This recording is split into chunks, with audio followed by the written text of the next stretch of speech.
Good morning, Good morning. Mr. Virgilio CEDRIC. Thank you very much for your availability. It is very useful for us to have your view and your opinions for the SEANERGY project. Okay. If you agree, I will start with my questions. First of all, I would like to ask you what is your role? What is your, if you want to explain us, what is your role? Use your background. Sure. So I'm Cedric Vircilio. I'm the Strategic Planning Director at Aropa Ports. Aropa Ports is the single port authority of the Seine axis in France, so managing 3 ports. Le Havre, mainly dedicated to containers traffics. Rouen, mainly dedicated to bug cereals. And the inland port of Paris, specialized in last mile logistics, where more than 70 platforms to deliver goods into the inner city of Paris and all the Île-de-France region. So Aropa Port is the first port of France. In my duties are to work on strategy, European affairs, international development, equity, and consulting and trainings. And we are managing a lot of projects regarding energy transition, ecological transition, also co-funded by the European Union. Okay, thank you very much. Let's start with my first questions. What are the implications of the energy transition for jobs and the economy in EU maritime port cities, in your view? It's definitely a key challenge for ports and for cities. I think since the last 10 years, the port economy changed a lot. The fossil economy related to petrol, coals is not done. So we need to invest a lot to succeed in the energy transition. That means that you have to prepare field, you have to provide green electricity, we have to work on onshore power supply.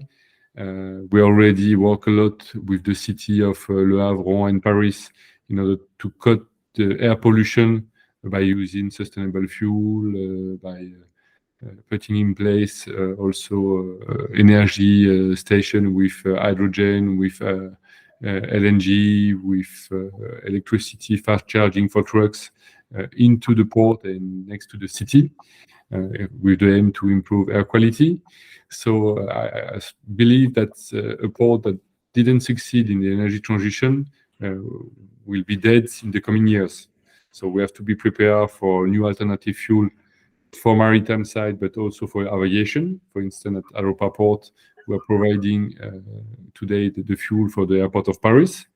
And recently, we have the pleasure to host in our ports 2 companies that will be produce eSAF to provide eSAF to the Parisian airports to clean also the aviation side. So it's clearly a huge topic, and a topic that has been to be tackled by the city and the port together with all the stakeholders, because at the end, the port has not all the cards in their hands. So that means that we have to work with the shipping companies, we have to work with the terminals, also to have to be zero emission on berths, and with, of course, all the industry already settled in the ports to create an ecosystems friendly for all the energy transition economy. Thank you. My second question is, what are the most promising technologies for reducing emissions from EU maritime ports? How can governments and businesses can support the adoption of these technologies, in your view? So for me, there's one technology already in place and on the market is the onshore power supply. So with the regulation that have been put in place in the European Union with the package Fit for 55, so the AFIR regulation and fuel maritime regulation, now each European port have to implement OPS in 2030. At the same time, the shipping company will be obliged to be plugged if the OPS system is ready in the ports. And I think that it's feasible right now. It takes time because we have some issue with the capacity of electricity in the ports. We have issue also with the place between the cranes and the berths to be able to put this kind of system, but we are working hard on that.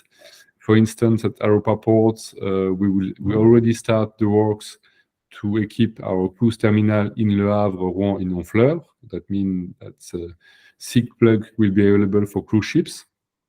We are also launching studies to equip our containers terminal in Le Havre. And in the meantime, we are also working on the inland side. And we, with our colleagues from VNF, Waterways de France is the managing authority taking care of the river. We will implement a network of more than 100 OPS systems for fluvial unit. So that, of my point of view, is the best system today, but it's very costly. That means today to find a business model is not possible without public money. So we get some money from the we launch EU, the recovery plan from the French side. We made some application to Connecting Europe facility. And if we want to succeed in a very short time, public money is needed to be ready and on time in 2030. Thank you. My third question is, how can the energy transition be integrated into the urban planning of EU maritime port cities? But in France, for instance, each maritime port have to draft a strategic plan. So our current strategic plan runs from 2020 to 2025, and it was, in fact, fully integrated. This strategic plan has been written with all the stakeholders, so the cities, the company in the ports, shipping companies, and other associations. And it was clearly a key topic. And by law in France, all the energy transition, a chapter on energy transition have to be drafted and put in place. So for us, it's something very natural, and discussion and the exchange with the cities is a key point. We met with the mayor each month. The team of the cities and the team of the port are working closely together on several topics, especially now on cruise in Le Havre. So it's really a key point and something to continue and to enhance. Okay. My next question: what are the implications of the energy transition for workers and communities in new maritime port cities, in your view? I think the main challenge is the training and having the right pedagogy to explain to the people working the port that the time is changing, so that we can not do like we did before. And sometimes if you explain in the wrong ways, it creates some tension in the port communities, and that, of course, not the objective. So that's why we have also a master plan and what we call in France projet d'entreprise.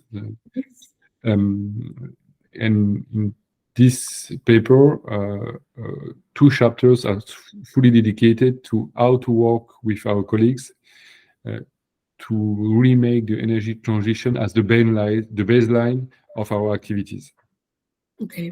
By explaining why we're investing in OPS, by explaining why we are working with a company working on hydrogen, by explaining how to manage new alternative fuel like e-ammonia, as we have done before with LNG. So I think the key is really trainings and have a clear speech on energy transition in the port with all the colleagues, of course the directors, but also people on the field working on operation. I think it's a key factor for the success. The other question is strictly connected with this one, and you already answered. The question is, how do you see the role of education and awareness in accelerating the green transition in European ports? But you already answered. Moving to the Europa port, I have some questions related to Europa. What are the most promising technologies for reducing emissions and waste from the Europa port region? Do you find any barriers to the adoption of these technologies? So I think that finally, the technologies are more or less already there. The barriers mainly today is the price, because if you want cleaner fuel, if you know a better quality, that means that you have to use different type of fuels, more expensive. That's one key topic. So I clearly believe that in the coming years we will face this. We already face this challenge, but we will find solution to have more affordable price to hydrogen, ammoniac, and so on, because the production today is mainly outside Europe, so we have to bring back into the Europe. We need also huge investment in the electricity grid, because the amount of electricity needed for cars, for OPS, for trucks will be huge, and we are not prepared for that right now. So that's a key topic also. But it's feasible, because we are working with the French electricity network and Enedis, the company who provides the electricity capacity to the industry and the cities. So we are doing that in the same time that we try to implement new type of fuel or new type of commodities to succeed in the green transition. And the other side is clearly to enhance and to have more and more goods on the river and on the trains, because at Europa Port we are very lucky. The Seine River is really our backbone. Huh? They're linking our 3 ports. They are linking the second consumer basin in Europe, with the Paris region is more or less 25 million inhabitants. And we have a river to put all the goods coming into Le Havre on barges and send it to our platform into Paris. That was also the aims of Europa Ports, creating a green corridors, starting at Le Havre, finishing in Paris. And we already see that big companies like IKEA, like Goodman's, are building energy positive warehousing around Paris. So they are putting again the container on the barges. They're going to Limoges and Gennevilliers through our main platform for containers in the Paris region. And then we are using smaller ships to go into the city, and then electric cargo bike and so on. For instance, IKEA launched new warehouses in Limay, about 95,000 square meters, directly connected to the river and dedicated to e-commerce. That means if you are in Paris, you need a new bed, armchair, or tables. You go on the website, you place the orders, and you will be delivered by this kind of solution. And I think it's very important to have both in parallel. So working on new technology and how to improve the service, and the other one trying to put more and more goods on the river. And for us as a port, our mission is to provide the right infrastructure to do it.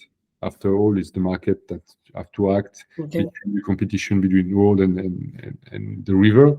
But our role is to set all the conditions to be possible. Thank you. How does the Europa Port act in favor of preserving the environment in the Seine estuary? That's also a key topic for us, because today Europa Port we are managing 60,000 hectares on the Seine axis from Le Havre to Paris, and from these 16,000 hectares, more than 5,000 are natural protected area, so Natura 2000 and so on. So we are very lucky because we are in estuary, so the biodiversity is huge. So we have a lot of projects related to birds. So for instance, we created an island just next to the Havre to let the birds have a rest during the migration between Europe, Asia, and North of Europe. We have a lot of programs to protect the quality of the waters by using sometimes different kind of bacteria, of algae. So we are really looking into innovative concepts in the blue and the maritime economy, and using natures to serve the port economy. That's really one of our motto, and that's why also with the creation of Europa Port, so the merger of the 3 ports, we dedicated one people to watch all these aspects on the all territories, and that's really a strong guidelines for our action regarding biodiversity and nature. How is the Europa Green Transition and Circular Economy Plan integrating into the urban planning of the Europa Port region? Again, that it's with the dialogue that we have between the cities and the different ports, because at the end, if we didn't have this kind of fora to exchange ideas on the type of industry needed, because of course the city needs job for the people living in the cities, but if you are coming with something dangerous, okay, people have to know exactly what is it. And again, it depends really of the culture of the people in the cities. I will give you a concrete example. In Le Havre, in the industrial port zone, you are more than 70 Seveso sites. You know, Seveso, like the city in Italy 20 years before, it was a big accident. So in Le Havre, people are used to, they know that they are living in a very risky area. But in the meantime, they know that the port and the company are very strict standards, are very hard standards regarding safety and security. And that's why we never had such a big problem in Le Havre. In Rouen, it's a little bit different because all the industry are along the river, not on one side. We have a huge accident in a company, are not sitting in the port, but outside, called Librisol. And it's very tricky now to explain to the people that we will settle a new industry regarding petrol in the ports. And that's again, the only way is to have a dialogue with the citizen, with the city, to explain our development plan, to bring job and economic development to the region. Okay, thank you. How can Europa attract new businesses and investments that are aligned with its green transition goals? But we are very, very lucky, in fact, because I think that at least for the north of Europe, we are one of the last ports with space available, already prepared. So today we are more than 1,000 hectares ready to welcome new company. And in Europe now, all ports have also a role to play in the European sovereignty, in welcoming new company coming from Europe, but also abroad. And in the past 6 months, we have a nice announcement of a company from the USA, company from Japan, Korea. I want to invest in France in technology linking to PIT recycling, in technology relating to producing sustainable aviation fuel for the airport of Paris. Company doing hydrogen for the purpose of the industry, green hydrogen for the purpose of industry, already settled in the ports. And with all the company dealing the big CO2 emitters on the same axis, with the port, we created an association called Socrates, like the Greek philosophers. And the aim is to work together to produce green hydrogen for industrial purpose, and at the same time implementing CCUS to capture the carbon, liquefy the carbon, and build the first hub of exporting carbon outside Europe, mainly in the North Sea, in the old gas sector. You have developed an innovative tool which comprises environmental data, a module to track operations related to the flow, and the TMAD, Hazardous Materials Management. Yeah.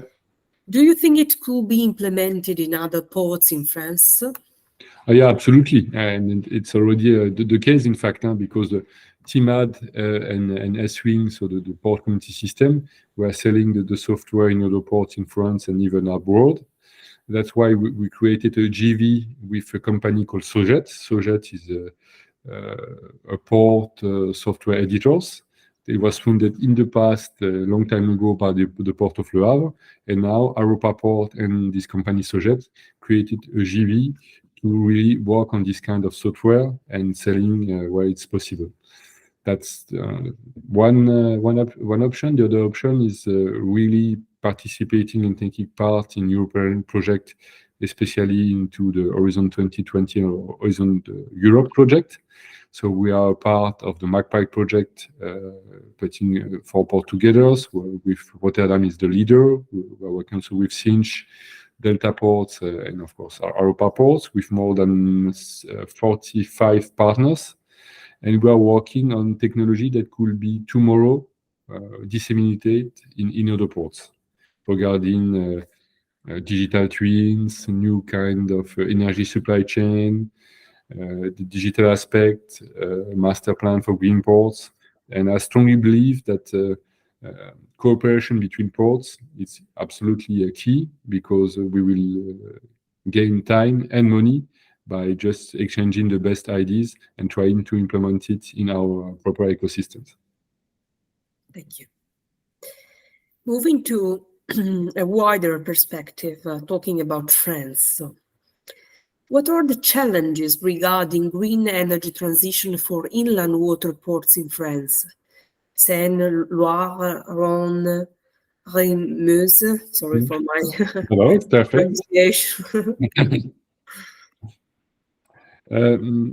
In fact, the biggest challenge regarding the greening of the inland sectors, and especially the river, it's today the size of the company that operates on the river. In France, it's not like in Belgium or the Netherlands, so mid-sized company is more single people running them both, except 1 or 3 nice companies like Sogestran. And that's why we are working with the local communities, with the people, and also again with VNF to put in place some program that provides subsidies to have a greener boat, greener ships. In that sense, we implement also the network of 100 OPS system for fluvial units along the Seine River. And again, it's the key is cooperation and money. Money and also expertise, because again, if you are alone with your boat that you get it from your father and your father get it from your grandfather, of course, you cannot spend 200,000 euros to have a brand new another one. That's the first thing. And the other thing, the infrastructure have to be ready, because, okay, if you have today a ship running with hydrogen, so finding hydrogen to put into the ships to run it afterwards, today it's difficult and it's expensive. So that's why we invest in dual-use fuel station, serving also buses, trucks, normal cars, but also barges, to be able to start to have an offer regarding alternative fuel that could be used tomorrow on the river. Up to date, I strongly believe that, especially for the Seine River, battery fuel cell could be the right solution, because if you look at the distance, a trip between Le Havre and Gennevilliers, just next to Paris, takes 36 hours. That could be done, I think, by using fuel cells. Hydrogen is possible, but it's more expensive. It's very volatile, so you need special technology in the tank to keep it, and the way to refuel with hydrogen is not so easy to refueling with normal fuel. So that's why I strongly believe that electricity could be the right option right now. We will see in the future with something, if something else happens. But right now, I think to start, electricity and fuel cells are the better solution. France counts with several non-interconnected zones, Corsica, other islands, and overseas domains, which are not connected to the metropolitan energy grid. Could you explain how the green energy transition will be implemented in these areas? That's a big challenge. I think if you look at islands like Corsica or the outermost region like La Réunion, Guadeloupe, La Martinique, there are 2 key challenges. They are lacking space, but at the same time, they have wind and they have sun. So that's why today they're investing a lot in photovoltaic panel. They're trying to put windmill onshore and offshore. But for sure, right now is not sufficient. But it's a start. So I think the capacity is huge. But again, it's not so easy because space is lacking, infrastructure is not always up to date. So the connection with the continent is more or less vital for them. I think if you take the example of Corsica, between Marseille and Corsica, they already implement OPS for ferries and so on. But I believe that new technology using, for instance, the wave in the sea to produce electricity could be an option. But I think we have to work on it in the coming years because it's a key challenge. We cannot ask the people to be fully green, 100% electric, if you cannot provide the right electricity, and especially in the islands. So it's a key topic. Solutions start to appear again with photovoltaic panels and so on.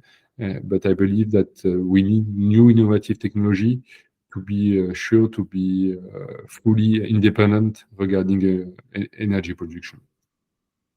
Thank you. My last questions. Could you tell us more success cases of green energy transition in France? Yes, I think the more generally, it's the case at Europa Port, but also in Dunkirk and Marseille. The last announcement have been made regarding gigafactory, regarding electric vehicles, battery, alternative fuel for maritime or aviation, the deployment of entrepreneur supply in French ports. I think today is already in place and it's working. So that means that the market is confident of the ecosystem of the French port and the capacity of France to deliver on energy transition. We have a strong asset, of course, with the nuclear power plant that provides zero carbon electricity. So I know it's still a big challenge at the European side within its nuclear electricity, green or not. It's CO2 free, but it's not green or not renewable. And I believe that we need a mix because we cannot deliver all the power with only wind and sun. So having in the backup the nuclear power system and completed by electricity coming from wind and sun is the right share, in fact. And I think it's a key factor that explains why France attracts this kind of investment right now. So we are also a big country. That means the demand is interesting regarding the market side. So that the business case is also running, and our logistics sectors is also working well. With the three biggest ports, Europa Port, Marseille, and Dunkirk, the connectivity is very good. And I think it's a strong asset to succeed in the energy transition. I really thank you very much. I finished my questions, but it was very, very useful to have your view, which will be integrated in the SEANERGY project, in the main outcomes of the SEANERGY project.